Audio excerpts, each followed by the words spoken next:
And Dr. Schmertz is with us. I can see Commissioner Serrano now.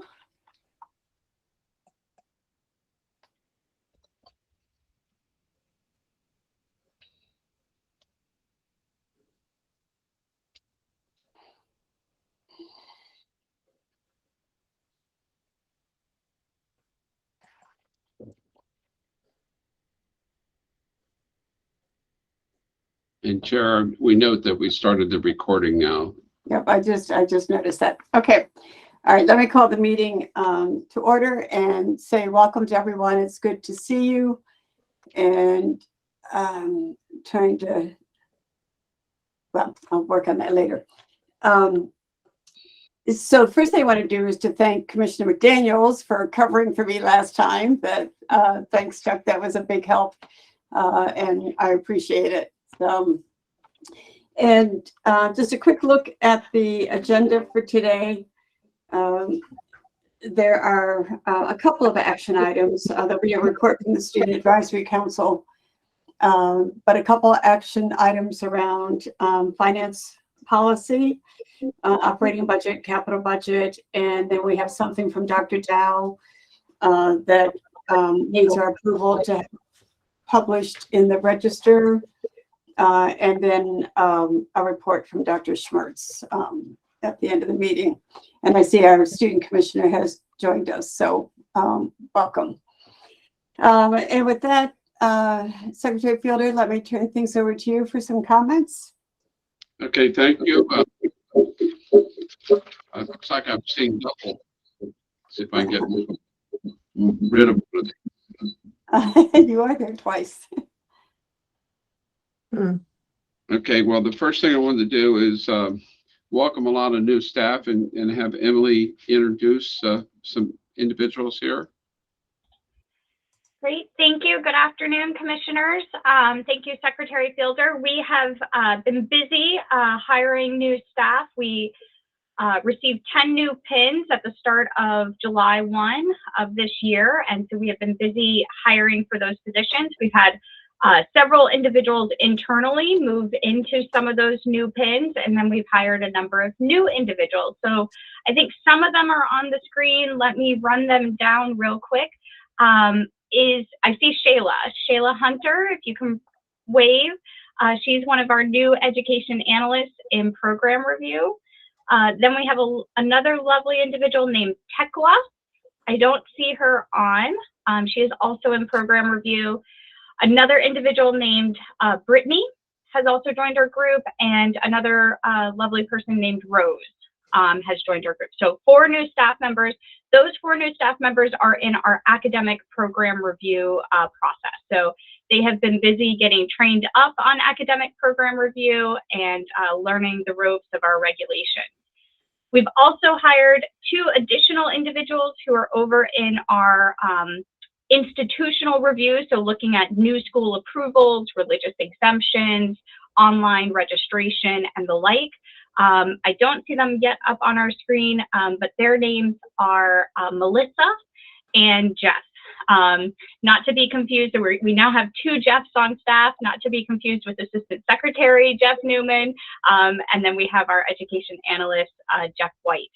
So Jeff and Melissa also have recently joined our team within the past month or so.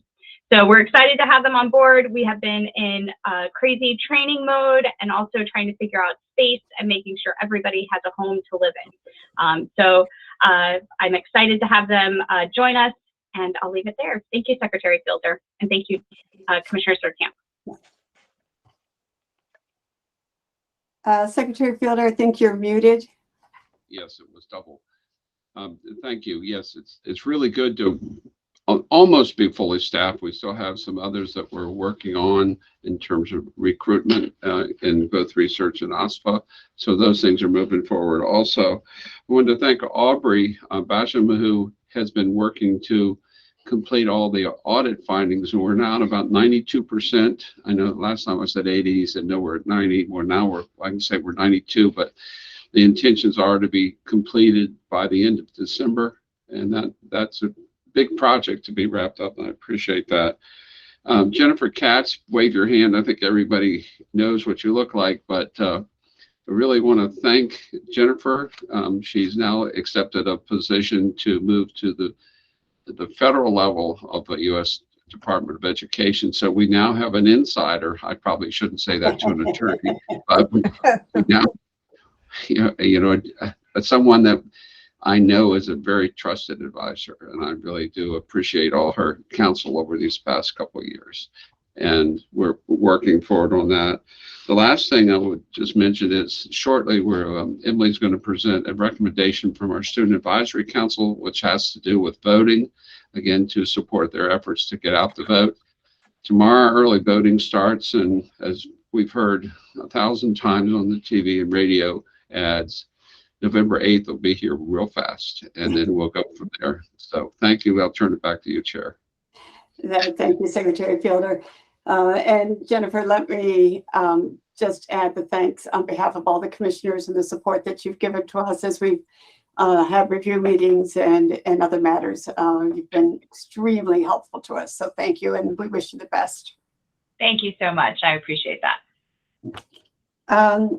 So there are no public comments today. So first order of business is to approve the minutes, and there are 3 sets of minutes, 2 from closed sessions because we were handling reviews, and then the commission minutes from September 29th. So if I could have a motion to approve all the minutes, I'd appreciate it.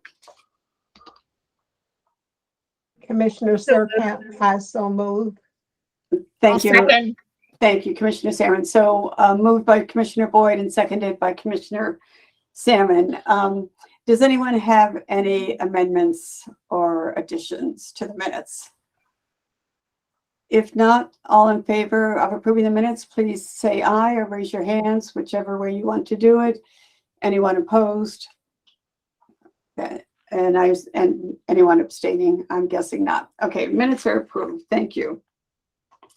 Next order of business is to do the committee updates. And let me begin with Commissioner Boyd on Education Policy Committee. Do you have a report? Thank you, Chairman. I have no idea what has happened to my video, but there were no issues in our area of responsibility referred to our committee during this time period. I'm sorry, I didn't hear that last part, Commissioner Boyd. I was saying that there were no, when you consider our area of responsibility, yeah, there were no issues that were referred to our committee during this time period. All right, thank you very much. Commissioner Coleman on outreach grants and financial assistance. Yes, the new MHEC web homepage is expected to launch in mid-November, and it will be a much friendlier and easier to follow. The Rhonda and our student commissioner, Sade Davis, met to discuss Hispanic outreach efforts on how Sade can work with student advisory councils to begin promoting the Maryland State financial aid on campus throughout the state. Commissioner Davis is also working to create a 2+2 video for MHEC YouTube channel, sharing her personal experience with others about choosing a community college to begin her higher education experience, which I think is great. The communication outreach and the Office of Student Financial Aid is also busy promoting the financial aid applications open to students through social media, text, and also through emails. And also, MHEC is working with the Blue Ribbon Project, which support foster care families in the state. And MHEC will be, there will be a series of videos that are producing to promote the need to fill the financial aid and other aid packages, and also assist them in scholarships and grant to have our students, and this will be for the students all over across the state. So the outreach and the other committee, communication and financial aid, they are very, very busy doing those things. And I also would like to thank Commissioner Davis, Mr. Dorset, Mr. Cook, and also Rhonda Wardlow and the staff for working so hard and working to support all the students all over the state, which is great. Thank you. Good. Thank you, Commissioner Coleman, and Commissioner Davis. Thank you for being willing to do that YouTube. That will be helpful. Does anyone have any questions for Commissioner Coleman? Secretary Fielder, were you trying to say something? No. No, Okay. that's ambulance going by the building, not being pulled over. Okay. All right. Thank you. And Mr. Newman, I know we have a couple of reports coming up from your area, but anything that you want to add on Finance and Operations Committee? I think you're muted. Thank you. Just that, and this will be at the end of my presentation, but we have about 16 vacancies right now. 3 of them are the new positions in academic affairs, and the remaining 13 have occurred because people have been moved from one part to the other part, another part of the agency, but we've also had several resignations, and we're working very hard to fill them, and I would expect to have them completely filled by the end of January. Great. Okay. And just that I could add is that as we start these recruitments, it's been interesting. The vacancies are created with resignations for individuals that are taking jobs that are at institutions. So they're being recruited heavily because they come in here and receive some pretty solid training and work experience, professional experience, and they use that to move to the next, which I understand, but it also brings some stronger candidates coming in trying to get into these same positions. So we're very optimistic about this. Good. Thank you. That you should feel good that you're getting people prepared for other positions and institutions. That's a help to them, and not a help to you, but a help to them. So good. Thank you. Any questions for Mr. Newman? Okay, and Commissioner McDaniels, DEI. Thank you, Madam Chair. Our DEI committee did meet recently in October. During the meeting, we finalized our mission statement for our committee, with us being a relatively new committee for MHEC. We thought it was important to kind of define our focus and goals, and so we completed our mission statement. And we also spent considerable time at our last meeting going over the arrangements and planning for our upcoming meeting with the DEI directors from 8 institutions across the state of Maryland.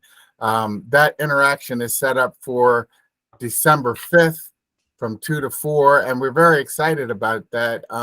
We're hoping to educate ourselves on the state of the efforts at the various institutions and get an understanding of their challenges. So we're excited about that, and we were just talking about how we would structure that interaction. And also we planned for our November meeting to review the 2022 reports on cultural diversity, because we were able to have some input in some of the questions that were asked this year. And so we're going to, in November, go through those reports and see how, between that and the meeting on December 5th, how we might want to have some input into future reports that come to the state. Great, Commissioner McDaniels. Sounds like good progress. Any questions for Commissioner McDaniels? Okay, thank you for the committee reports. We have a report from the Student Advisory Council, and Dr. Dow, I think you're going to introduce the chair. Yes, thank you again. If I could just deviate back, now that I see most of our new staff are in the square under Lindsay Bates. They're in a conference room in our building. So if I could just quickly announce them once more. I think Brittany's right up there in front. So Brittany, if you could give a quick wave. Right. Thank you. And then I think Jeff is right next to Brittany. Yep, there's Jeff. And then we have Melissa. There we go. And then is it Tekwa is next? Tekwa? Yes. Great. And then right behind Tekwa is Rose. So there they are. Thank you very much. We're super excited to have them on board. Welcome to all of you. Great. Okay, let me introduce our chair for our Student Advisory Council. That would be Stephen Barrett. And I'm just going to turn the time over to him for him to walk through the recommendation that's in the commission book. Stephen? Awesome. Thank you all so much for listening to us. But yeah, so this is a recommendation based off of a similar recommendation that came through the Student Advisory Council in 2020, leading up to the 2020 presidential election. And back then we asked for the commission to basically advise all higher education institutions to promote like more flexible hours during election day. So whether that be having election day completely off or making it so professors aren't having mandatory attendance or no exams or that day, stuff to just make it easier for students to have the opportunity to vote during election day. Secretary Fielder said it earlier. I'm promoted election day. Oh, sorry, I think the light just turned off in the room. Give me 1 second. Okay. Sorry There about you that. go. You have to move more, Stephen. Yeah. But yeah, so it's a similar premise that we're trying to encourage students to be civically engaged as should be a goal for all higher education institutions. And although voting isn't the only way to stay civically engaged, it is a very important part of the process. So yeah, we encourage you. In 2020, you all supported this proposal, and we hope to see you all do it again. So thank you all for your time. And I can answer any questions that you all may have. Thank you, Stephen. Does anyone have any questions? So I have one, and Dr. Dell, this may be more for you. What happens with this recommendation from the Advisory Council? And it is similar to what has been done in the past, and how have the institutions responded in the past, and what will you do this time? Sure. So just as was said, this recommendation, a very similar recommendation, went before the commission in 2020. It is just that. It is a recommendation because these advisory councils advise the commission. So what you all want us to do with it, and or Secretary Fielder to do with it, is under your provision and your guidance. Last time we did this in 2020, there was consensus among the commissioners that this was something that you generally endorsed. Secretary Fielder spoke with the governor's office, and the governor actually issued out a letter, 2 different letters. Governor Hogan issued out a letter to the president, again, encouraging the presidents to create a campus culture that ensured that people had a plan to vote. You might remember in 2020, it was right kind of during COVID and really at the peak of it, and making sure that there was a plan so that people felt safe to vote, as well as being able to exercise their civic engagement. So he sent a letter to the president encouraging that sentiment, and then a letter to students, faculty, and staff stating a similar sentiment. So that's how we proceeded last time. Secretary Fielder was made aware of this recommendation. The Student Advisory Council voted on this just this past Saturday. So I think, we have options in terms of how we communicate this out to the campuses if that is a general support from the commissioners. Thank you. Would any of the commissioners like to weigh in? Oh, and Commissioner Surkamp, I realized I did not answer your second part of the question. What happened last time? Unofficially, we know some campuses took that request seriously. I do believe Morgan did a school-wide day of voting. So they did say, let's cancel classes. Students and faculty and staff need to be able to have the capacity to go and exercise their civic right? And then unofficially, I know of some other campuses that did something similar. This also gave some sense to faculty that they had some leadership in the state, that they had some flexibility to say, you know what, for today's class, we're going to do an online lecture, or you're right, let me move our exam to a different day. This isn't the day to hold an exam. So I think it also gave faculty a sense of autonomy to do that in light of it being election day. So I do think it had ripple effects in an unofficial capacity. Mhm. Good. I certainly, I think I would make, Commissioner Boyd, were you going to say something? yes, just in terms of what the student group is proposing is outstanding. And I would be strongly in support of them continuing to work with campuses throughout the state to get that plan implemented. Thank you. Commissioner Salmon? Yeah, I think it's actually, I think it's a definite thing that we should support. And I think we should be more demonstrative in that support by sending letters to universities about the importance of this in supporting this day. I mean, to me, it's a no-brainer. So I hope we would be able to support some kind of more substantial recommendations so that it would happen for every campus and every student that wanted to take advantage of it. Mhm. So, and I would have just one recommendation, and what I'm going to say may have been intended with the use of the word, but where it recommends deferring student classes, if we could find language that talks more about creating flexibility in the schedule so that more faculty, I think, can buy into that more easily. Could I just say one thing? I mean, I like the letter. I like the contents of everything. I'm just questioning of whether are we overstepping our role as a commissioner to what we're supposed to do? Because I think, I know working with Commissioner Chuck, like we're asking for information about DEI activities, and we're asking for information on how many first generation college students are graduating and whatever it is. I feel like this is important, but is it our role as a commission? Is it within our purview doing that? So I think, can I just, so Commissioner Coleman had his hand up, but I think Secretary Fielder, Dr. Dow, you're responding directly to Commissioner Serrano, and then Commissioner Coleman, I'll come to you. Okay. Thank you. A couple things there. Most of the requirements in the DEI cultural reports, everything to do with staffing, enrollment, and so forth, are statutory. So they're legislative requirements. However, when we start dealing with these recommendations, I think that we have to honor and respect the independence of institutional autonomy.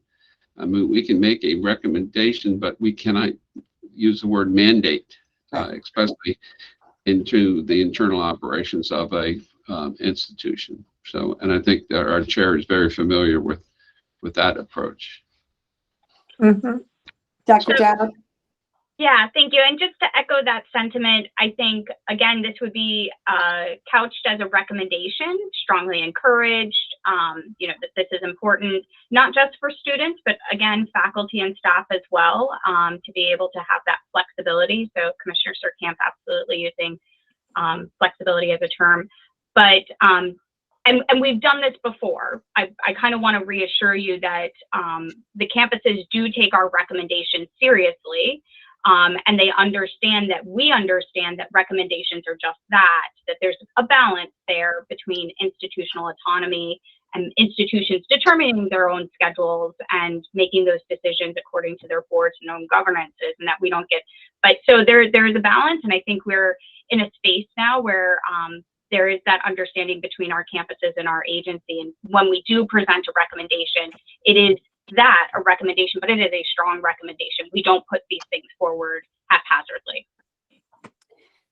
And Commissioner Coleman? I didn't have my hand up, but I do like the idea of using the term flexible. Yeah. Okay, great.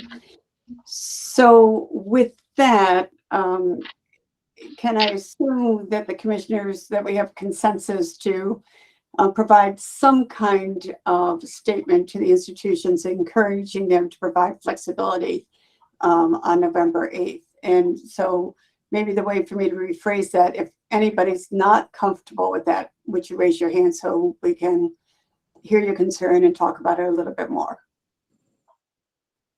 Okay, all right. I think we're good to move forward then. All right. Pick up one. And Chair Barrett, thank you very much, and to your advisory committee for your work on this. Could I just make one quick statement? Sure. Again, I fully support this. I just think my concern is that, like, how often does this happen? I mean, with voting, it's important, but what does it, I mean, are we going to do this with another event, or are we going to do it with another situation? How often does this commission have to opine on certain issues? And I worry about that. Yeah, I think, and I'll speak and then others can. I think it doesn't happen that often. And I think this is very much tied to what has been a federal initiative working with colleges and universities to get students registered to vote. So I think this whole issue of citizenship and the privilege we have to vote is just trying to encourage more people to exercise that right. So I don't know if Secretary Fielder or Dr. Dow would feel any differently or have anything to add to that. No, I would agree with what you just said. There hasn't been a lot of these recommendations. We try to keep those very crisp and focused. And the last time we also included the request out of the governor's office to not only to support or endorse the idea, but also look to find additional election judges. And this time, that doesn't seem to be that much of a push for that we've heard. So that wasn't part of this recommendation. Thank you. Okay. And I'll add, just taking a step back, I think Commissioner Serrano, you're kind of speaking about recommendations in general. As you know, at the end of the academic year, the Faculty Advisory Council and the Student Advisory Council just generally propose recommendations on a variety of topics, and there's discussion around those recommendations. Some of those recommendations are actionable items that are easy lifts for commission, for me, for my staff to do. Some of them do scale up to something of this level where it is a statewide endorsement, it's a statewide initiative. So I think it varies from recommendation to recommendation because this one is so sensitive and as has been mentioned, there is kind of a national initiative around this. We've had some recent legislation around encouraging students to be registered. Every public campus has to have a link on their website around registering to vote. There's initiatives around ensuring that there's equal access to voting opportunities for our college students. So it's kind of in that, for this particular recommendation, it is couched in that bigger world, but recommendations in general, they do, at least for the Student Advisory and Faculty Advisory Council, they usually come at the end of the academic year in those summative annual reports. And that's where we can have further discussions about what makes sense, what doesn't, what are things that we should be working on. And not that it's on the agenda for today, Dr. Dow, but just a reminder, after we received the report from the Faculty Advisory Council, we agreed that at some point that you give us an update on your response to those things. So whenever you're ready, we'll just get on the agenda. Thank you for the reminder. Absolutely. I will make note that is something for either the November or December meeting. Absolutely. Okay. Thank you. Good. And Commissioner Coleman, did you have anything else? I was just simply going to say that it's also, I look at it as a learning tool for the students. A lot of students go to college and really don't realize the importance of voting. Right. Yeah. Good. Thank you. Yeah. Again, I don't have a problem with the letter itself. I think that because there's a lot of other issues that we could take provide recommendation for, and I don't want to go down a slippery slope where we issue recommendations for World Cancer Day or World No Tobacco Day or whatever the issue is. I mean, they're all important issues, and I think Commissioner Serrano, it's a good concern, and for any of us who have been part of providing leadership or simply working at institutions, sometimes when we get frustrated, we talk about the intrusiveness of government. So it's important that we keep that in mind and that there's a balance. So thank you for that. Okay, Mr. Newman, I'm going to turn things over to you. We have 2 reports from your area. Thank you very much, Madam Chair, Commissioners, Mr. Secretary. Today, we're just going to talk briefly about the higher education state operating budget for fiscal 2024, but we're going to be looking back at fiscal 2023, so in that process. And the Commission is charged with submitting to the Governor and General Assembly recommendations on consolidated budget for both operating and capital for higher education. This is in the law. We are not really to comment on line items for the budgets. So that is primarily done through the Departments of Budget Management and Legislative Services. So we talk more on a broad level with some policy thoughts for higher education upcoming. So looking at page 12 and 13, the state provided over $2.7 billion in state funds to higher education in fiscal 2023. Table 1 provides the level of state funding to each segment, as well as there's a chart showing the allocation of state funds appropriated to each segment. You can see by far the highest portion was to the public four-year institutions at 69.5% of the total funding provided, while funding to community colleges was about 17.4%. The nonprofit independent higher education institutions in the Selliger program was 4.3%. Then the state funding for the programs of financial assistance administered by the Office of Student Financial Assistance at MHEC is about 6.1% of total funding, and while funding for the remainder of state grants, pass-through funding, and the administration of the Higher Education Commission is a remaining 2.6%. The University System of Maryland and Morgan State University's operating budget requests and appropriations are compared to the operating funding guidelines.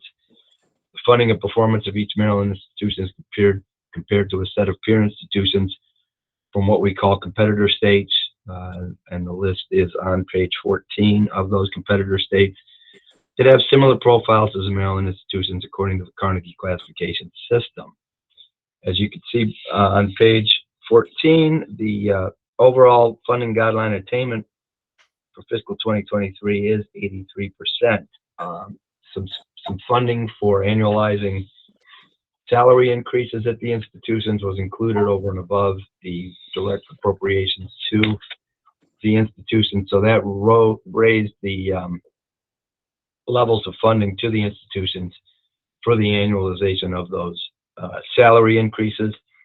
You can see that a few of the institutions are above their proposed funding guideline, particularly the Coppin State University that has received several funding enhancements over prior years, but also with respect to the salary increases and that type of thing. State funding to St. Mary's College, community colleges, independent institutions are all provided in formulas designated for each segment. In fiscal 2023, St. Mary's College received an appropriation of $30.8 million. The local community colleges, excuse me, received $429.7 million through CADE, additional grants and retirement funding. In addition, CADE, as you'll hear Max say at meetings, this was the first time that the local community colleges received the CADE statutory level of 29% of funding. Baltimore City Community College received $43.7 million in support through the state budget, and the non-public institutions received $118.6 million, which was also at their statutory level of 15.5%, which is pretty much the highest appropriation they've received in, I think, ever. For financial aid, the commission received over $167 million in general fund and special fund support for student financial assistance. Several new programs were funded, including the Loan Assistance Repayment Program for police officers, the Maryland Police Officers Scholarship Program, and the Loan Assistance Repayment Program for nurses and nursing students. In addition, as you met him at the last meeting, MHEC now has a new director of the Office for Student Financial Assistance, Al Dorsett. He comes to MHEC with over 20 years experience working at institutions in other states in financial aid, and we've already started implementing some efficiencies to the programs that we have, as well as some ideas for restructuring the office down there. I'd let him tell you about it, but he's actually down in DC right now at a meeting for the National State Financial Aid Administrators. So I just talked to him, and he said there are plenty of really good sessions. He was just most recently talking about the loan assistance repayment programs in a session down there, so that was good. Financial aid applications for FAFSA and MISFA totaled 124,085 in fiscal 23. It dropped about 9% from fiscal 22.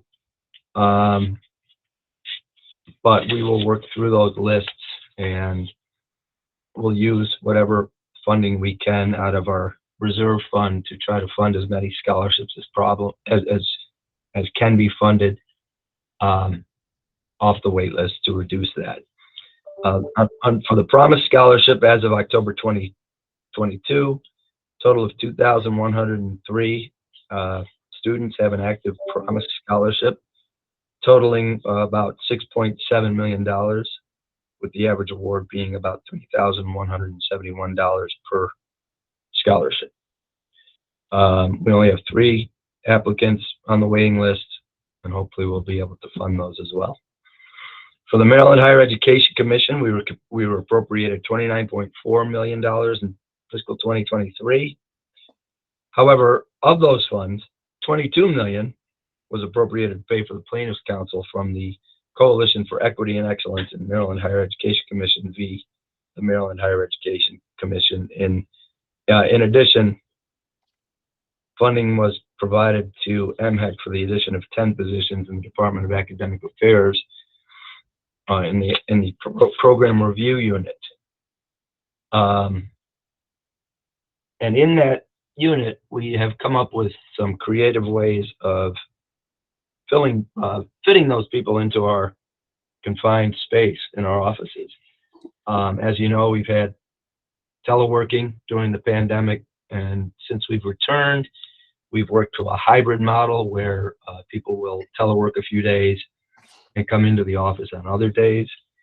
We are planning to expand this policy to what we call hoteling, where we will have 2 people share a cubicle, with one person coming in for certain days of the week and the other person coming in for the other days of the week, where they will share that one cubicle and then telework when they aren't in the office.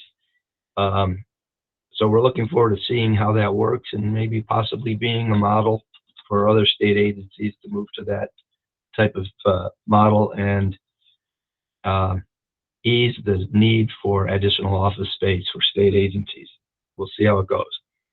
The addition of the 10 positions for the program review unit is anticipated to increase our agency personnel expenditures by about $1 million annually.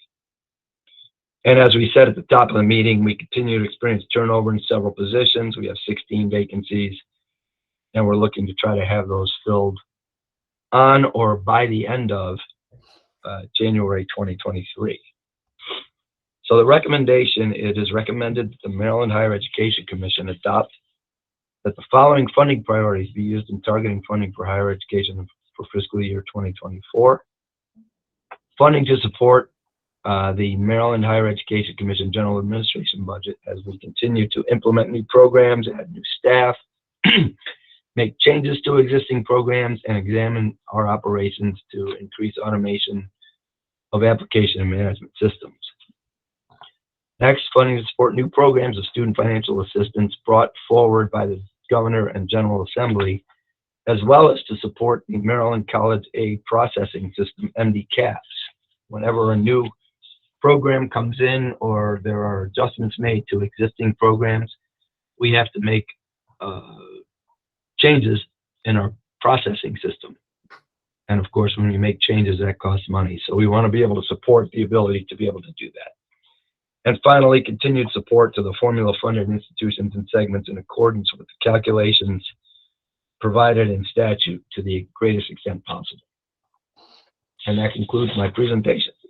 Thank you, Mr. Newman. And if you're following along, that recommendation is listed on page 16 in the book, in the commission book. Could I have I'll open it up for questions in a minute, but could I have a motion to get the recommendation, the proposal on the floor? So moved. Thank you. And Commissioner Serrano's hand to second it. Okay, now let me open it up for questions or comments. Okay, I have a question. With the sharing of the cubicles and one person working at home and the other person coming in their rotation, what does that do to the consistency of communication between those two people if they need to communicate? And what does it do to the morale of your employees when they can't either always work outside or always work in? Well, I see Emily's still in the meeting, so because it's her unit, I'm gonna let her try to respond in what they've been thinking about for this Thank you. model. Sure. So the model that we're going to adopt, really to address your concern about being able to communicate with one another, teams will be in the office at the same time. Within academic affairs, there are 5 teams. We've got the research team, institution, program, PCS, and Veterans Affairs. And one simple model would be that each team has a day that they are all in the office to make sure that they are with each other, they have time with each other, but then they'll also be kind of spaced out sporadically. But so it's going to be focused more on a team approach than necessarily Emily gets to be in on Monday, Tuesday, Wednesday, and Trish is going to be in on Wednesday, Thursday, Friday, and we'll just see what happens. It will be very strategic and very planned to make sure that the teams can continue doing the work and communicating. With that, we've also learned through this whole pandemic that we've been really agile, at least in the academic affairs, I think, in being able to leverage all of the products that the Maryland Department of Information Technology offers to us for ongoing communication. So, for example, some of our managers require, when it's a remote day, when everybody's working remotely, that they're checking in at 9 a.m. in the morning, that they do a team check-in for 5 or 10 minutes, make sure everybody knows what they're doing for the day, and make sure that everybody's on track. We've used Messenger, Instant Messenger, fairly frequently. That's now just part of our team culture, to be able to communicate regularly. So that's all to say we have kind of embraced this hybrid remote work environment. And I get the sense from the team that this is working for them. It gives them not only the flexibility for work-life balance, but it will also give us the flexibility to be able to bring on these new team members and within the space constraints that we have on the floor. I hope that answers your questions. It did. Thank you so much. I was worried about how that's going to work back and forth, but if you're bringing in the same team on the same day, I think it'll work very well. Yeah. Thank you. Thank you. And as for communication, when we were fully teleworking, I did not see us experience any communication problems at all, whether it be through email or other means. I really didn't see a negative impact on the agency. Great, thank you. Any other questions or comments? Yeah. Sorry, Commissioner Serrano? Yeah, I guess my concern when I'm like right now, I just, you see the news of like a lot of the volatility in the economy. And I see kind of finite numbers being put forward. And I guess my concern is how much wiggle room is there? And it might be kind of a dumb question to ask, but like, given the fact that like inflation is off the charts and the cost of things, I just worry that like if we are kind of married to these numbers here, we kind of put ourselves in a box where like administrators or college administrators and university administrators are having to kind of do more with less, given the fact that the dollar is not going as far as it used to. So is there any way that these numbers can be modified in the future, or is this is what we have, this is what our final request is? Well, just as a reference, these numbers are the numbers that are currently in the fiscal 2023 budget. We're not recommending specific numbers for the fiscal 2024 budget. We're trying to at least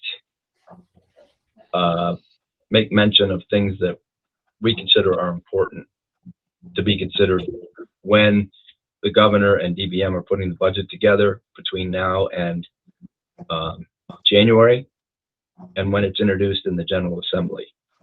And then the General Assembly goes through their process from January through April. So, once again, we don't have line item. We don't have the authority for line item recommendations.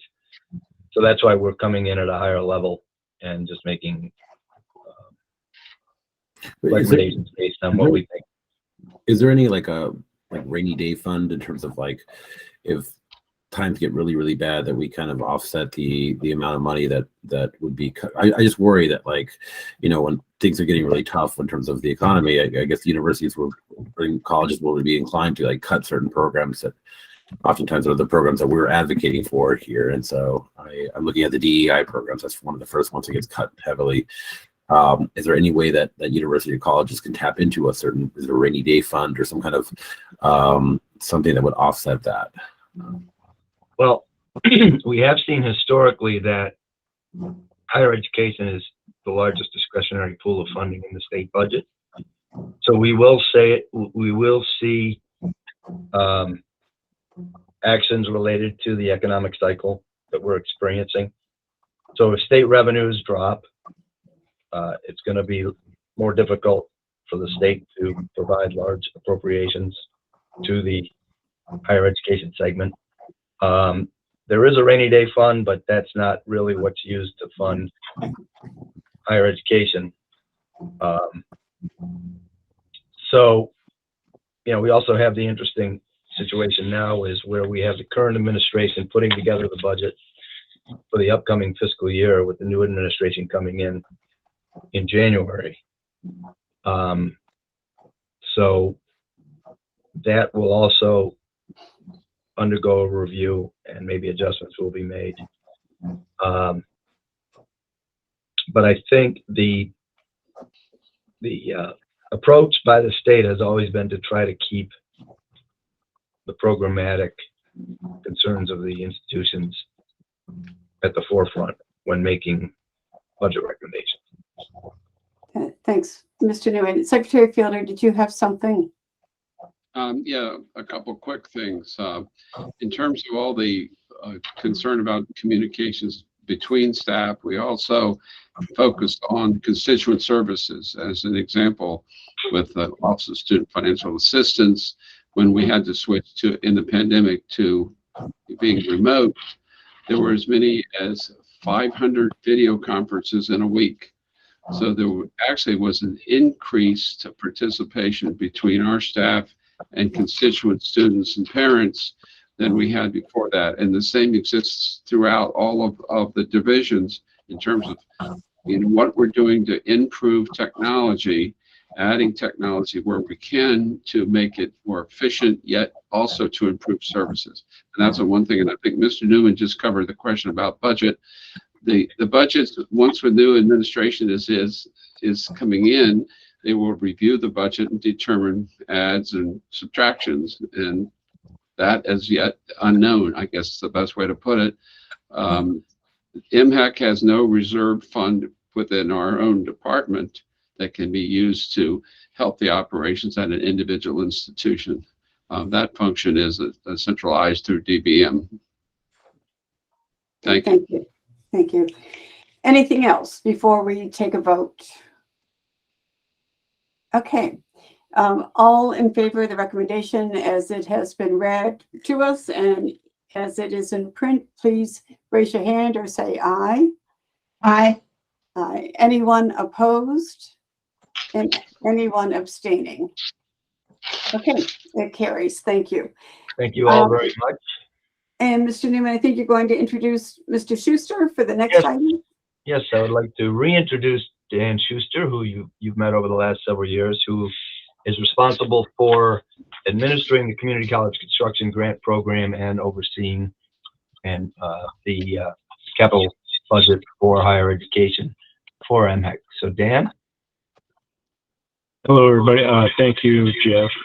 Good afternoon, Madam Chair, Commissioners. For the record, I'm Dan Schuster. I'm the Capital Finance Analyst here at MHEC. And as Jeff indicated, I'm going to be talking about the FY24 capital budget requests from the institutions, as well as some of our recommendations for funding those requests.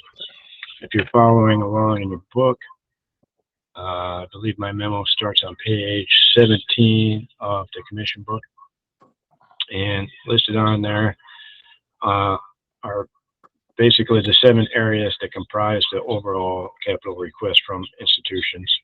And we'll talk about each of those 7 areas individually with recommendations for each. But in total, the capital request included over $509 million worth of funding for FY24. There was 44 different projects involved in that. I'm not going to be talking too much about the individual projects today, but if you want to look for information on each of those, you can turn to the appendix to my memo, which page 9 of the memo. I believe it starts on page 25 of the commission book. So you can review those on your own. The 7 recommendations are listed here on the first couple of pages, and as I said, we'll get into the details of that shortly. We'll come back to those at the end. Hold on. Before I get to each of those different areas, I want to talk briefly about the overall capital environment and the capital budget for the state. If you turn to page 18 of the commission book, you'll see on there a graph that I present every year, which usually isn't that interesting probably, but this year I think it really is. And you can see on there, the graph shows the capital budget authorizations going back from 1999 to this year. And you can see that in 2022, there was a large increase in the amount of funding that was authorized for capital projects at institutions in higher ed.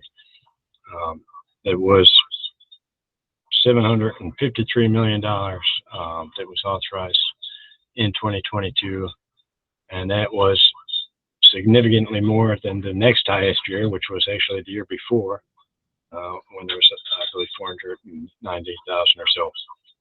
So it was like a 60% increase. And the reason for that was at the end of fiscal year 21, as you might have heard, there was a large surplus of funding that the state had, and the General Assembly chose to spend that money on, one of the things they chose to spend that money on was capital projects, both approving projects that weren't planned and accelerating projects that were planned for future years. And it wasn't just at higher ed, it was across the board, all state agencies. And you might have heard that there's a surplus again at the end of FY22, which the temptation might be to do the same thing and authorize new projects. But our recommendations are a little bit more cautious than that because of some of the ongoing issues in the construction industry in general. For one thing, you got materials cost increases. The market is very volatile. Certain construction materials like steel, roofing products, other things they're seeing increases, in some cases over 100% within just 1 year. And then in addition to that, there's supply chain issues that have caused long delays, and from the time you order a project till the time it's delivered on site. Sometimes it might be over a year. You order something, you have to wait a year, and that can have a huge impact on the schedules of all of these capital projects, which also impacts costs. And then you have the fact that there's all this capital money out there, but there's only so many firms that can come and perform the work. And that leads to increases in bid prices and that sort of thing. And so overall, across the board, you're seeing large increases in what the budgets are for some of these projects. 20 to 30% increases from the budgets that were produced last year for all of those reasons. And so the state, of course, the priority is to continue projects that are ongoing. You don't want to stop something that's already been started. And so you want to be able to fund those increases as they come along. And that's the priority over authorizing new projects or advancing on the ones they haven't started yet. And that's going to be especially concerning perhaps in future years, because as capital projects are funded, it's not just this year. If the project lasts a few years, the funding is spread across a few years. And so a lot of times these cost increases are pushed out into future years instead of, taking a hit all this year. And with that, next year there might not be a surplus. We're in about recessions. There might not be as much funding available. So you don't want to commit yourself to projects that you're not going to be able to fund, further down the road. So our recommendations are, they're going to be higher than perhaps the amounts that are in the CIP, but basically the idea is stick with the projects as planned in the CIP and make sure those are completed and make sure the funding is available to do so. So with that, we can start with each of the 7 areas. If you're turning to page 3, we start with the community, with page 3 in my memo, which is page 19 of the commission book, I believe. The Community College Construction Grant Program is the first area we're going to talk about. And that's the program that's run through MHEC. That's what I spend the majority of my time dealing with. And this program funds the vehicle through which the state funds for community college projects go through. The community college program, the way it works, the state funds between 50 and 75% of the eligible costs of each project, and there's a local share that is picked up by the colleges or the counties. That funding level, percentage-wise, is set in statute. You may recall last time I came to the commission was to talk about what the percentage would be for FY24. And that changes every year, so I'll be back again in January again this year. The budget, the way it works, or the way that it's set up, the capital improvement plan, the 5-year plan that DBM had for FY24, they were projecting to use 75 million or appropriate 75 million into this program, and then 80 million in the outgoing years. But this year, the request from the colleges only totaled about $66 million, so it's actually a little bit less than the CIP called for, which is good because it gives us a little bit of a cushion to deal with some of these cost increases.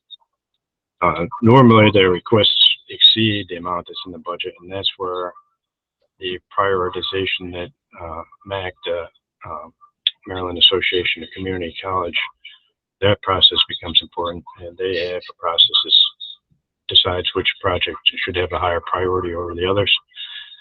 Again, when the requests exceed the budget amount, that's more important, but this year there should be enough budget available to advance everything. And if you look on page 20 of your book, you'll see what's listed there is 14 projects from 8 different colleges, but a little bit of breaking news in the last couple of days. Frederick Community College did inform DBM that they are pulling their request for that project. They need to redefine the scope of their work, and that process will probably take a year, so they're not going to be ready for design until 25, so they pulled that. And, these are the amounts that were listed as they were requested in January. Some of those, they change on a continuous basis as cost estimates come in. And as I said, schedules get adjusted. The overall amount of 66 million is probably still good at this point in time. And that is our recommendation to fund at that level, with a caveat that, of course, if costs increase, we can use some of that cushion in the CIP to fund those projects and make sure that they maintain the schedules as the colleges have planned. The second area we're going to talk about is Community College Facilities Renewal Grant Program. It's a relatively new program, and within the last few years that was put into statute. And this was established to help address the large backlog of deferred maintenance and facilities renewal projects that existed at the community colleges. The 16 community colleges, all 16 colleges participate in this. And they have identified over 600 projects, totaling over $180 million estimated of deferred maintenance type things that need to be done. And this program is hopefully going to fund a small portion of those anyway. And the way it works is you take 5%, and this is all in statute, you take 5% of what's appropriated in the other program, take that amount and divide it by 8, and give that amount to 8 schools in 1 year, and then the 8 other schools in the following year. And so the 8 schools that are scheduled to get it in FY24 are listed there. So they'll get a little bit over 400,000 and change probably to hopefully complete some of their facilities renewal projects. And our recommendation is to continue that program and fund it as required in statute. Next, we'll talk about the Baltimore City Community College, which as a state agency, they don't participate in the larger construction grant program I talked about, because the state will fund 100% of their projects as a state agency, and so they make their request directly to DBM instead of through our program. And they requested 3 projects for FY24. You can see them listed there on page 22. The amounts that they requested total just under $28 million, which is more than in the CIP. And one of those projects wasn't even planned for 24 in the CIP, and that's the nursing building. But our recommendation is to advance it to 24. They made a compelling case about some issues that they've had in the building, HVAC failures and electrical failures that caused them to have to close the building. And so they would like to address it as soon as possible. And our belief is that they can do that at the levels that we have listed there, still maintain the CIP number. Those numbers are based on the schedules that they have indicated, and it should be sufficient to continue those on those schedules in 24. The deferred maintenance, they have requested a lot more, and the need is there, and certainly costs have increased. They might justify that number, but on the other hand, there's probably it's not realistic that they'll be able to spend that amount because of some of the other issues we talked about. They have other deferred maintenance funds that they still have to spend, and spending an additional $10 million might be too much of an ask, so it's probably not advisable to fund at that level. So our recommendation is to fund the $12.8 million, and part of that would be advancing the nursing building to FY24. And Mr. Schuster, let's just pause. Does anybody have any questions on what's been presented so far? Commissioner Howell? I keep unmuting myself and muting myself, so here I go. I'm just curious about, first of all, thank you so much for all the work that is done here. I can't even imagine the process that it takes to pull this together. Having said that, once these monies are appropriated, is there an oversight process to see how the monies are being spent after they're given to the colleges? Well, there certainly is. And so a lot of these funds go through different agencies. MHEC deals primarily with those two community college programs that the first two that I talked about. And we are involved in the oversight, as is DGS and as is the Department of Budget and Management. For BCCC and the USM and the other institutions that we're talking about, the funds do go directly to them. The oversight is through DBM as well as DGS. And MHEC is less involved in the oversight of those, but certainly, you know, there is many eyes on how the money is actually spent. It is large dollar figures, as you can see, and certainly it involves a lot of eyes that make sure they spent appropriately. Okay, so is there a bid process on each one of these individual projects as they go forward? Absolutely, yes, absolutely. And so for the state projects, USM does. With USM projects, they have their own procurement authority. BCCC has its own procurement authority, and the community colleges have their own procurement authority. So they're basically going to be doing the procurement, but the other agencies are going to review to make sure that their process was done. You know. Okay, and so from time to time, I hear or see that there has been an allegation of collusion between the bidders, and they kind of trade off what they're going to bid on, and then there are protests, and all of that is a part of this. Is that right? Yes. I mean, it could be, I guess, but there's oversight to sort of prevent that sort of thing from happening. Okay, thank you. Okay, thank you. Anything else before we move on? Okay, Mr. Schuster, go ahead. Okay, so continuing on page 22, we come to the University System of Maryland. They proposed 12 projects totaling the $249 million you see listed there. You can see that some of the amounts are higher than were planned in the CIP. That speaks to some of the cost increases that I was talking about. Those that are the same as we were in the CIP, don't be too fooled by that.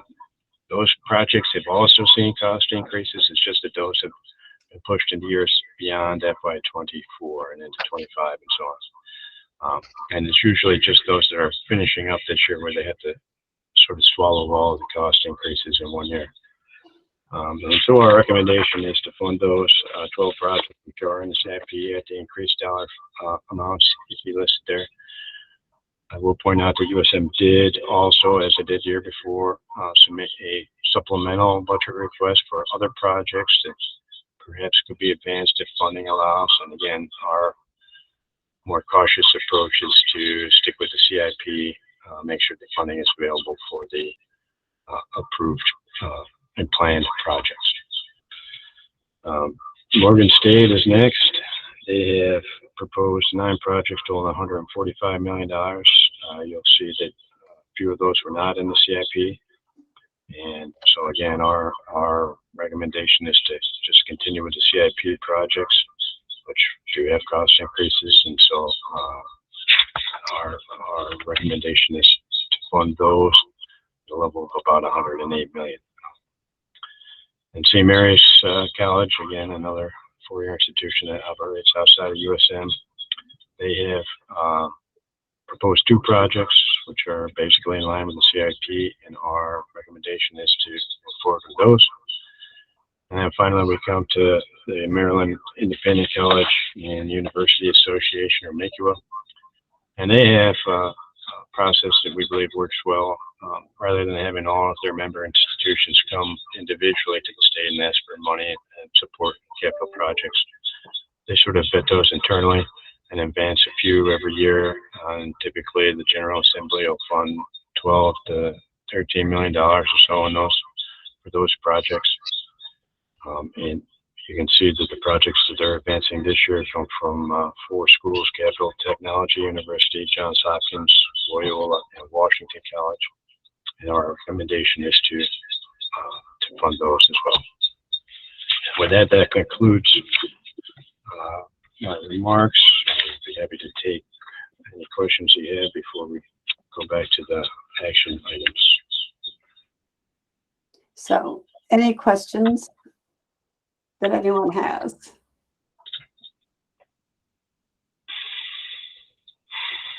Okay. I don't want to move too quickly, but I don't see anybody motioning for any additional information. So I don't know if Jennifer's still on, so you can answer my question. Can we take all of these together, or do we have to do them one at a time? You can do them together. Okay. I assume I need to read them so that it's on the record. Am I correct? Yeah, if they weren't read by Dan, then yes. Okay. So I'm on page 17. If you want to follow along, here are the various motions. The commission staff recommends approval of the $66,495,000 request for the community college construction grant program, which is less than the $75 million included in the CIP for fiscal year 2024. Staff further recommends that cost increases for ongoing projects be funded to maintain schedules, as there appears to be sufficient room in the CIP. The second motion. The commission staff recommends approval of the community college facilities renewal grant funding request of $3,325,000, consistent with statutory formula. Motion number 3. The commission staff recommends approval of the $12,860,000 request included in the CIP for Baltimore City Community College in fiscal year 2024. Staff further recommends that this amount include accelerating the nursing building renovation and addition project to begin design in fiscal year 2024. Fourth motion, the commission staff recommends approval of the University System of Maryland's base fiscal year 2024 capital budget request of $249.4 million for projects currently in the CIP.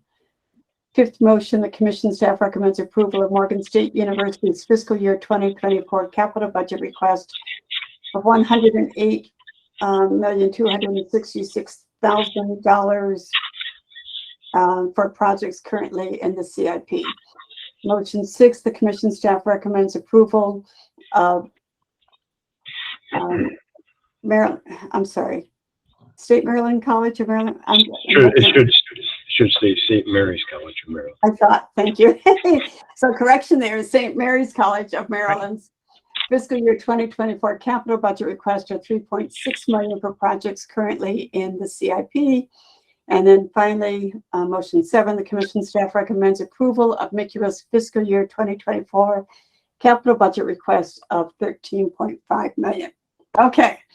Would somebody please make a motion that we approve all of those things? I make a motion that we approve every motion that you just read. I think there's 7 of them. Thank you, Commissioner Howell. Could I have a second, please?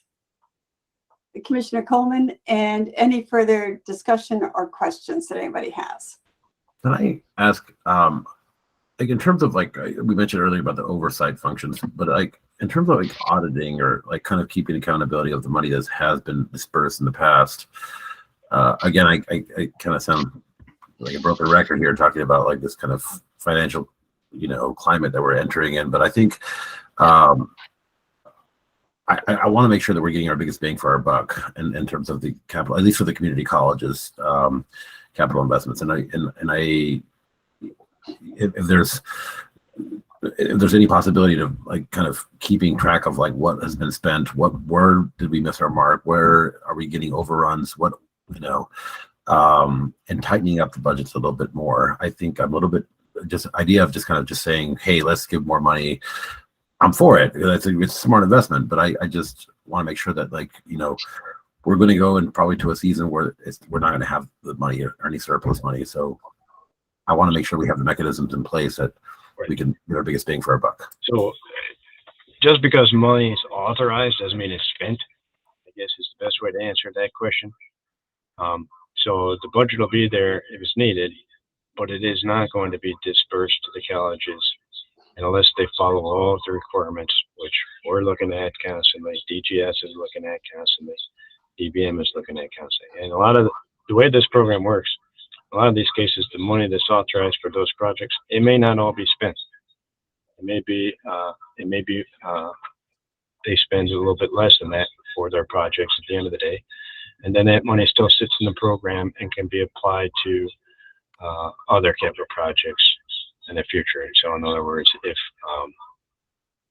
maybe in a couple of years from now, there's going to be a $90 million request. Well, they might not have $90 million set aside in the CIP, but there might be $10 million left over from some of these other projects that can be used to cover the difference, and you should still advance those. And so there is that oversight that you're talking about to make sure that even though the funds are authorized, they're spent as intended. And the money is still going to be there for the community colleges at the end of the day. Thank you. Anything else?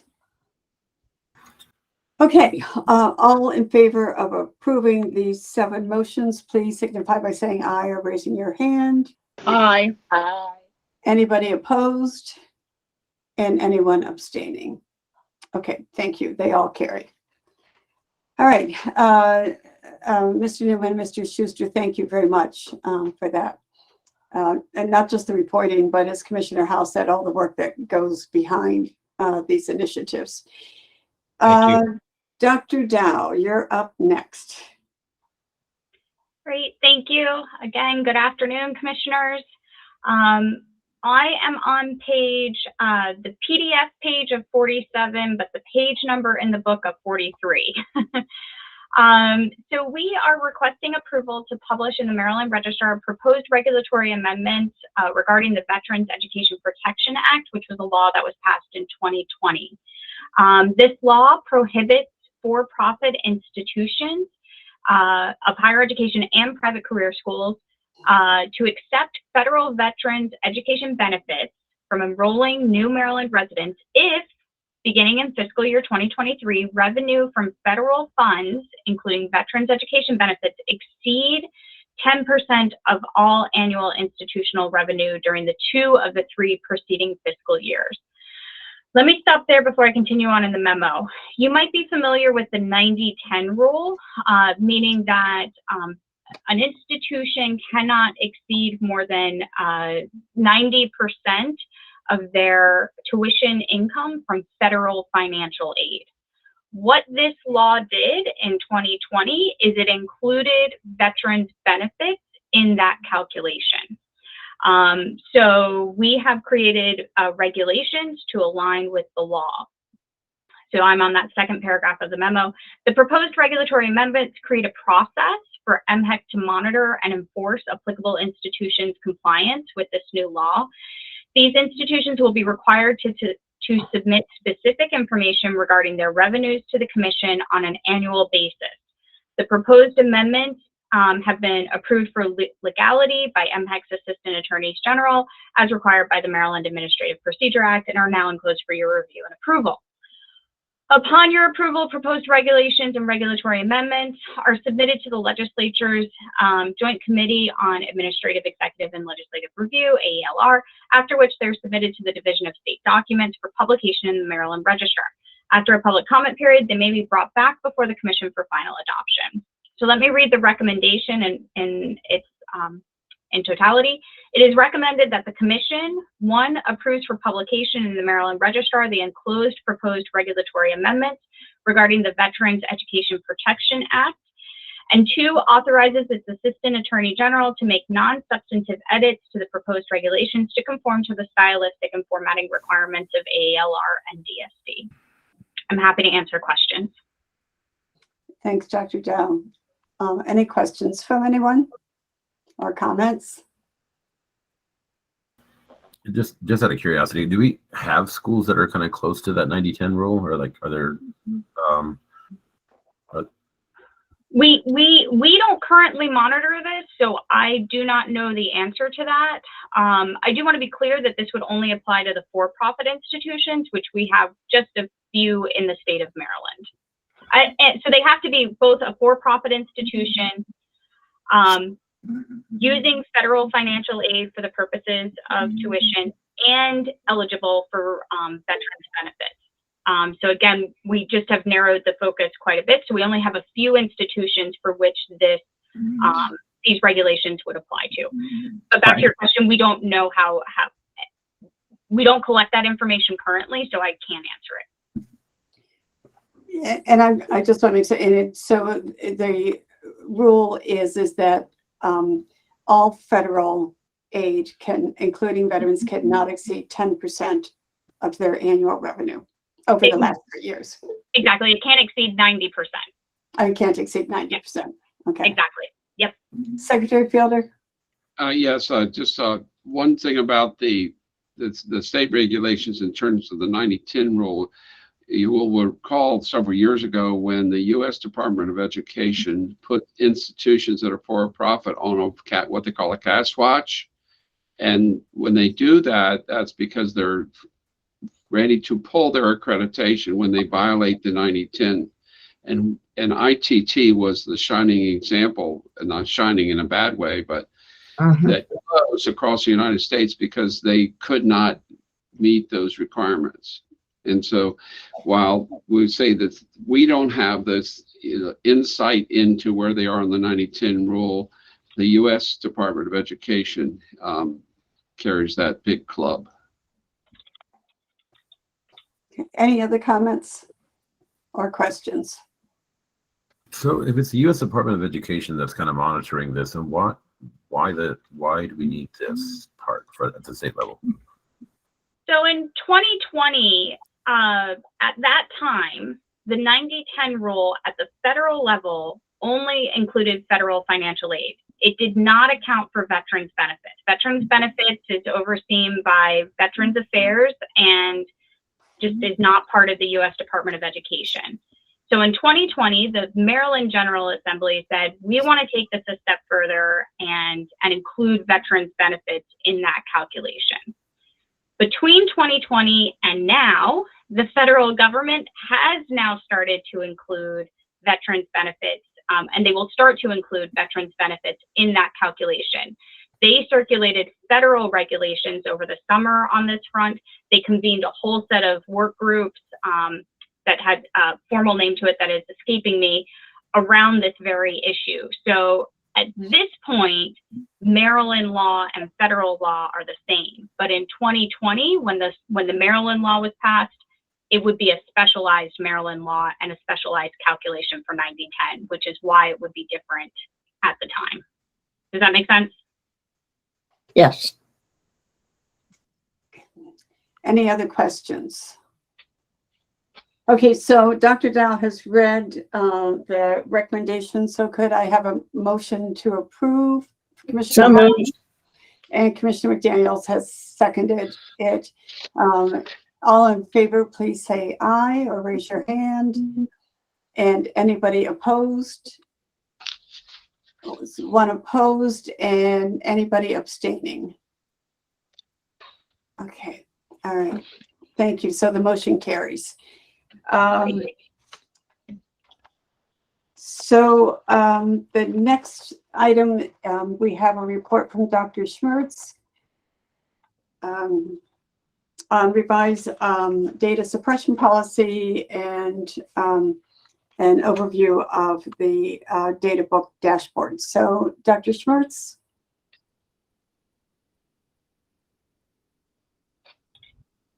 I'm muted. Good afternoon, commissioners. Thank you for giving me a few moments of your time. I know you all love data. I know you love to talk about data and think about data. So here we go. Very quick presentation, and then I'll be sharing the dashboards with you and walking you through it. So let me just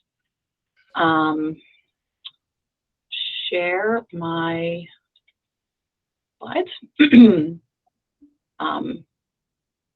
I am presenting my screen. So you have before you on page 49 of your commission book, the memo, and page 50, the policy, a refresher on both the existing policy and the changes that were made to suppression. So what I'm going to do in this presentation is briefly ground you in why we're talking about this. And of course, this is a non-action item. This is for information only. So the Office of Research and Policy Analysis in 2019 implemented a suppression policy. A number of you were on the commission at that time. And we did this like many entities working with education data. It's highly sensitive. Small numbers matter, but small numbers can reveal things about individuals, personally identifiable information, otherwise known as PII. So we took a standard approach that a lot of state agencies were doing. where we just suppressed small numbers when they appeared in our reporting. This forced us to do things such as suppressing the small numbers if the numbers were, there were other numbers involved in a row or a column that one could work and manipulate, and there was a total at the bottom. We suppressed other numbers so people couldn't back into the small count. We took a look at all of our reports. We did a lot of removal of institution level reporting, and that sufficed and allowed us to protect student privacy and implement these suppression rules. When we started to really dig into the dashboards, which will be my next topic, we realized in discussions with our agency's counsel, Jennifer and Soma, that this one-size-fits-all approach was hindering us in thinking about in a more complex way how to approach this. So while the one-size-fits-all rules was really helpful in that we just found all small numbers, we suppressed them, we looked for other numbers that might be mathematically added, and we just kind of applied a policy. Now we have a policy that is a multi-pronged analysis, and this diagram shows that in a basic format. So we first consider the nature of the data. Is it student level? Is it aggregated? Is it statewide? The data, just to remind everybody, that we get at the agency, or at least in the research office, a lot of it is at the student level. We do get aggregations as well, but we are getting large data sets where we merge data together to try to tell data stories. Does the data that we're working with have personally identifiable information? Again, this could be demographics, it could be gender, it could be age, it could be financial aid receipt, and so forth. So we now employ a data utility and a risk disclosure weighing, which is harder, frankly, to do, but we believe is a better path forward. So the policy that you had as a secondary attachment in the memo that summarizes basically provides this framework. So we now consider risk of disclosure. This just means in simple forms, could somebody potentially figure out who that person is through those small numbers? And if so, what harm might it cause? If there's no disclosure risk, we proceed. Data utility, we know, and the Diversity, Equity, and Inclusion Committee certainly is quite well-versed in this. Often the solutions we have for small numbers is to aggregate into a larger number. We might take small racial and ethnicity groups, roll them up into another bigger number. But what we lose is that it's the distillation of smaller numbers. So we then weigh, is the data utility, would it be of use for us to know and be able to possibly report on these small numbers? So this next slide gives you an example of our old way and our new way. So say we were reporting on counts of students by race and ethnicity, and we had these two values. In our old way, we would have had to suppress both the 50 and the 7 if we had 57 as a total, because you could figure out 7 from backing it out of the 57, backing the 50 out of the 57. So as you can see, that is a very simple mathematical way. We could apply it to all of our data. This new way, we might take into consideration the nature of the data. So these students, these were just enrollment counts. We might decide that the disclosure risk is low. These are variables that are tied to these students, especially if we were reporting at the state level.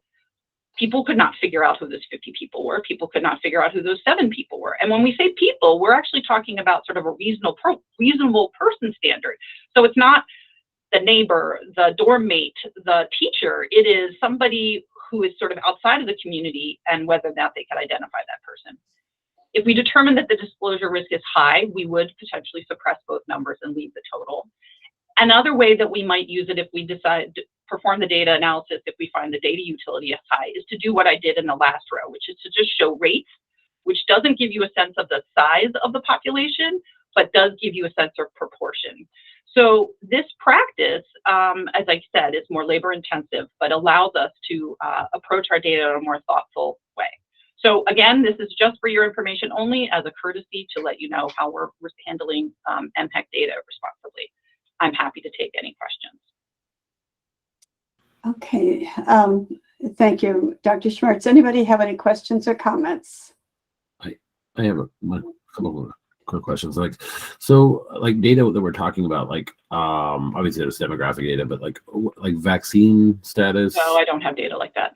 You don't have that data? Okay. No, we get race, ethnicity, age, financial aid status. We don't even get unit record disability data. Yeah, a lot of highly sensitive information is just not captured or reported at the student level by institutions. Sexual orientation, gender identity, like that kind of stuff that's more complex, we're not getting that at all in our collection. So we're not at risk of disclosing it. Would, like, say, an institution that's like smaller and reporting, like, say, disability or vaccine status, would that be, if it's aggregated at the institution level, would that be? So we have no oversight over the institution's policies. So if they have that data and they're doing something with it, that's not our responsibility. This is just what MHEC does with the unit record data that we get, which is enrollment, financial aid. So I don't know if I'm answering your question, but we wouldn't have disability data. And if we did, it would only be at the aggregated level. Okay. Yeah. Thank you. Anything else? Okay, I think you're all right. I'll stop ready to presenting. move on. And I'm going to actually. Oh, I'm sorry, Dr. Schmutz. That's okay. Commissioner Boyd had a question. Sure. Yes, Commissioner Boyd. It goes back to some things we worked on several years back in terms of trying to get closer to the truth about situations, even if you're a small group versus a very large group. So I appreciate the effort that's gone in to change this way of reporting the data, and just wanted to let you know that. Thank you. I appreciate that. We agree that this is, like I said, more labor intensive, but allows for more data utility. And we are being very respectful, and certainly, and any questionable, as the policy states, any questionable decision that we make, we seek counsel's advice and guidance. So we're not making these decisions in the dark. So I'm actually going to present again, because I want to share the, I want to walk people through one of the dashboards. So you have before you you're going to walk through, and you can, if you go to the link that was provided in the agenda, you can go through this live with me. But we are very proud to share with you the first of our data book interactive dashboards. 3 have been launched thus far. More are forthcoming as we prepare for the legislative session. So what I'm briefly going to do is walk you through the mechanics of it, because it's worth visiting some of the mechanics of it. As commissioners, I feel like I'd like to be able to share these with you, and I want you to feel comfortable navigating them, as well as just to briefly highlight what these dashboards have been able to allow us to do. So a few how-tos. Every one of these data book dashboards, so this is going to take the place of the physical data books that the agency used to mail, is going to have a cover like this where it's clear that it's an interactive data book and what the subject is. This navigation at the bottom allows you one of two ways to navigate through the material. You can click and be taken to each of the pages, or you can use the arrow button. We will use this date stamp to alert individuals to revised copies, and then we will also make note of potentially what might be updated. One of the hardest things about dashboards is you might visit them, and then you don't know whether or not, now that you've come to it again in October, November, December, whether there's been a revision. So this will be a record for people who come to this data to know what may or may not be new. Each of these dashboards is going to have an orientation page that explains what the materials are that will follow. It will also have a how to use the dashboard page, where if somebody takes the time to sort of read through these, they can understand that arrows do certain things, that question marks do certain things, and filters and slicers do certain things. And then there will always be a linkable table of contents. So again, just like this center bar, you can go through and actually click any one of these and be taken to the page. I will also call your attention to something that's at the end of every one, which is downloadable data. So we've not gotten rid of an opportunity for people to work with the data, but that's the feature of the downloadable data allows for that. So without further ado, this is what one of our dashboard tabs looks like. Again, before I dig into anything about the data itself, there are some nice features. These buttons across the top allow you to, if you use them, you'll see that, for example, public four institutions is now the only one highlighted in black, and public four-year institutions are the only ones showing up on this dashboard here and here. If you add the community colleges back, I don't know why that's not going. There they are. They're just smaller. So here are the community colleges added. And again, if you do another black button, you get the all the institutions. You'll see Mount St. Mary's, you'll see Hood. So this both tells you scope and proportion of enrollment, as well as the division of enrollment. Similarly, there are what we call slicers, or ways to cut the data by undergraduate and graduate, female and male. And this table is a constant component of all of our dashboards that allows people to look at the data this way, if this is how they like to look at it. And again, these pie charts will change in their distribution as the data gets navigated or sliced. This little caret feature allows for the data to be sorted. So you'll see now that we are sorted reverse alphabetical, reverse, and then we're back to alphabetical again. The question mark allows you to hover and find out more about how the feature works. The source takes you to a highlight of where the data comes from. Information takes you to the technical notes, and the arrow helps you navigate. So these are features that are throughout every single one of these dashboards. So this is undergraduate enrollment by age. This is undergraduate enrollment by race and ethnicity. And as you can see, back to my last subject, we've made a data decision that small numbers of race and ethnicity in and of themselves are not of high risk in terms of disclosure. So we have chosen to go ahead and publish these small numbers. Other subpopulations, say for our financial aid dashboard, we don't have that data at the institution level for some of our counts for risk of not wanting to reveal information about students who receive certain kinds of financial aid, because we feel that the risk of disclosure is high. So we have enrollment by gender, we have enrollment by military status, and again, we have technical notes at the end, and we have the downloadable data, which are links at the back.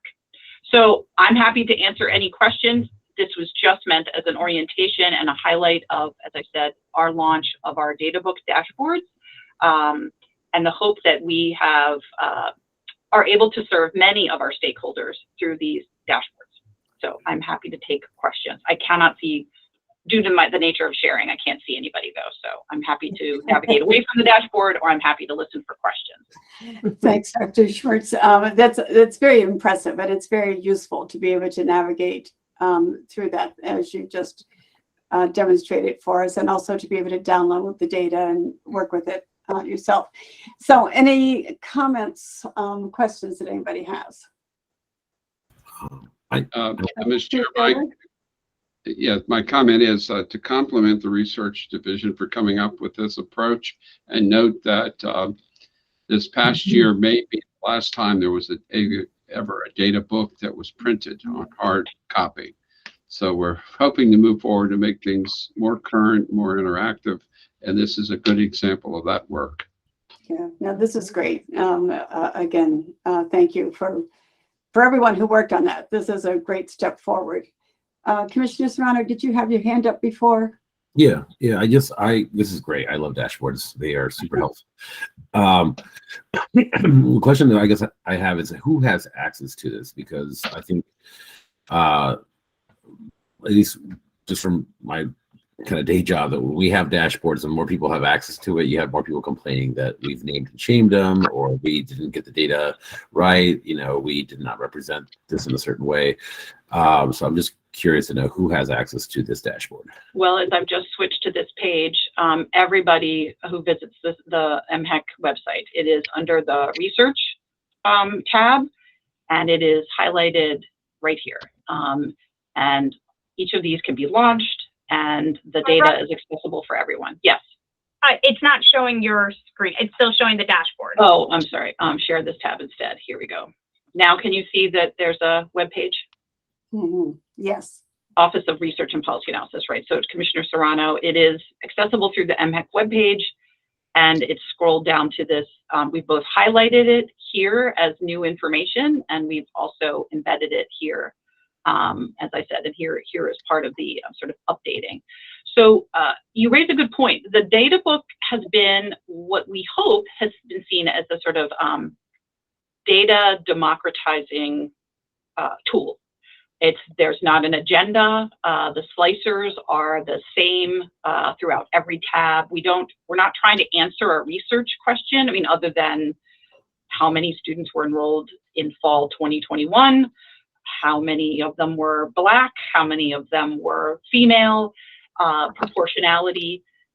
Unlike dashboards that I think you're mentioning, where we might try to answer a pressing research question, inequities, outcomes of certain populations of students over others might be perceived and be have that kind of conversation around it, like whether the data was represented fairly. This is a pretty, I mean, all of these are pretty straightforward. They are as the institutions report them. We are not going out and getting different data. This is literally the unit record data that comes in a given month and is validated by our staff and released to the research office. And really, in many ways, adheres to IPED's definitions. For those of you who are, aware of the federal government reporting requirements. I mean, we're not necessarily counting or doing anything different with the data than the federal government does as well. So we hope there isn't a lot of risk or concern with these dashboards. One quick follow-up question. So I guess what this is like in terms of data, when you ask the question on demographics, you ask the question what race are you, and then what ethnicity are you? In some cases I've seen a doubling of so an institution will say, somebody will check the box and say, I am Black and I am Latino. And they'll count that person twice. They'll count them as a Black student and a Latino student. And they'll basically say that this school or this department at least has two students of color, when they in fact is one person who is Black and Latino. How do you on questions like that? How do you define where do you or did you guys encounter this or you just simply go with what the school's reporting? So the institutions do report that data that way. If a student has checked the box for both African American and Hispanic, that row of that student comes in with both of those indicators. But aligned with federal education data reporting, governed by the National Center for Education Statistics and IPED, we are reporting it as one person. And in that instance, due to the sort of trumping rules of race and ethnicity, again, to align with federal definition, that particular student would be reported as Hispanic. If a person checked African American and Asian, and that's due to the fact that Hispanic identity sort of, regardless of any other ethnicity the person chooses, sort of trumps all when it comes to that ethnicity. Somebody checked the box for Black and Asian, they would be counted as two or more races, and again, only as one person. So yes, there are two values that the person identifies. We do not count them twice. We count them as one person. And we recode. I mean, it's a syntax feature that we recode and say, if X and Y, then make two or more races. So we are at no risk of over-reporting counts of people. Thank you. Any other comments or questions? Okay, thank you, Dr. Schmertz. That was very, very helpful to hear that report. We are at the end of our agenda. Does anyone have any other business that you want to raise? Okay. Just real quick, Deborah Ng is going to send out a poll to determine whether we continue to do meetings remote or if we want to try to do a blend. I do know that the first attempt for a blended hybrid meeting by MSDE had some difficulties technically, so we have to check that out again. Yeah, thanks, Secretary Felder. I was going to mention that also. And sorry. I know we raised this question. No, that's okay. You reminded me to do it. I know we raised this question before, and I know a couple of people expressed a preference for continuing to meet remotely. So let's see what you have to say this time, and maybe we could find a compromise that we do some in person and some remote, and that way we at least get an occasional face-to-face meeting. We'll see, how you answer the poll that's sent out. And just a reminder, our next meeting is November 16th at 1 o'clock. And I would be delighted to entertain a motion for adjournment. Move to adjourn. Thank you. And I see Commissioner Coleman seconding it. And so we are adjourned. Thank you all, and see you at our next meeting. Thank you, Yeah, everybody. stay- Have a good afternoon. Stay safe.